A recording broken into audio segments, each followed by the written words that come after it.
পিঠে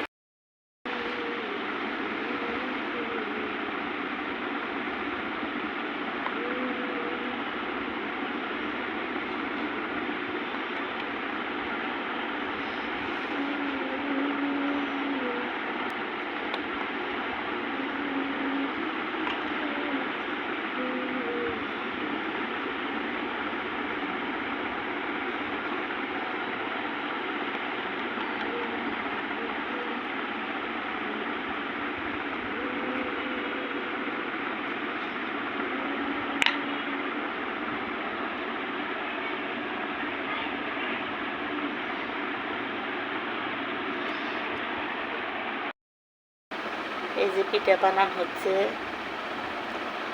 এটা আপনারা কি পিঠা বলেন জানি না। ওই দিন দেখাইছিলাম আপনাদের পুলি পিঠা, আজকে বানাচ্ছি হচ্ছে এটা তেল দিয়ে ভাজা হবে।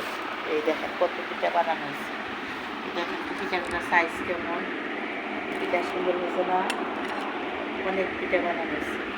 এটি বড় হয়েছে বেশি, দেখেন অনেকগুলো বড় হয়ে গেছে। এটা বানানো হচ্ছে এটা দিয়ে বানানো হচ্ছে বড় সাইজ হয়েছে। আর এটা হলো আর একটা দিয়ে বানানো হচ্ছে। খোদা হাফিজ বন্ধুরা, আমি পিঠা বাঁচতে যাবো, মগর বাজার সময় আবার শেয়ার করবো তোমাদের সাথে। খোদা হাফিজ।